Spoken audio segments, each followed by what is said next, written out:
Yeah, so it's approximately about 10:41 or something like that. We got an alarm activation at the Higher Leaf marijuana store in Bellevue. And as officers responded, they could hear some audible sounds the alarm company was reporting coming from inside. And they got on scene and then determined this was actually an armed robbery carried out by at least four suspects that were armed with handguns.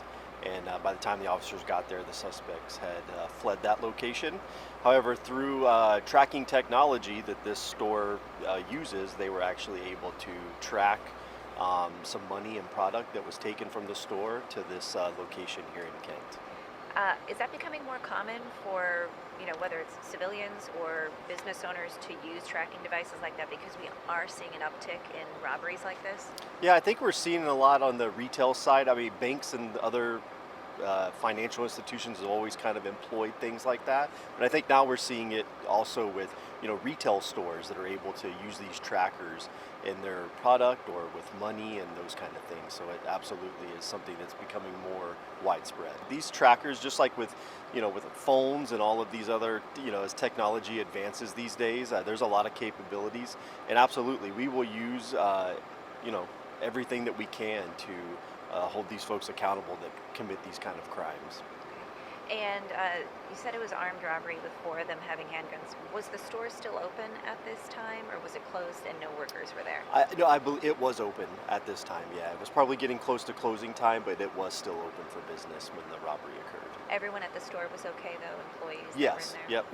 No one was hurt, and that's the benefits too of the tracker technology. Instead of the employees, putting themselves in harm's way, they can, deploy these tracking devices and give up the items, again, keep themselves safe, but still allow us to hopefully, again, find these individuals. Is it surprising to suspects maybe when police are kind of right behind them, tracking them? I think so. I think it's one of those things that, it happens pretty quick. These things, we're able to, use, depending on what company for the tracker, whatever the business is using, it's actually very, very quick, and we can usually start getting locations for, where the items are, and leads us to where the suspects are. I'd say, within minutes. It's impressive. So you have a canine unit here still, SWAT's here. What's happening right now? So right now, we're at an apartment here in Kent, and our SWAT team, we're waiting for a search warrant so that we can go in and serve this search warrant and hopefully recover additional evidence of this crime. Have guns been recovered yet, or is that still? We did recover one firearm earlier from one of the suspects that we did take into custody. Okay. Did all the suspects kind of give themselves up, or did some of them bail out? We did have some flee from the apartment. However, with the use of our K9 and the officers that we had on scene, we were able to take those suspects into custody. Okay. And you said you're still waiting for the search warrant.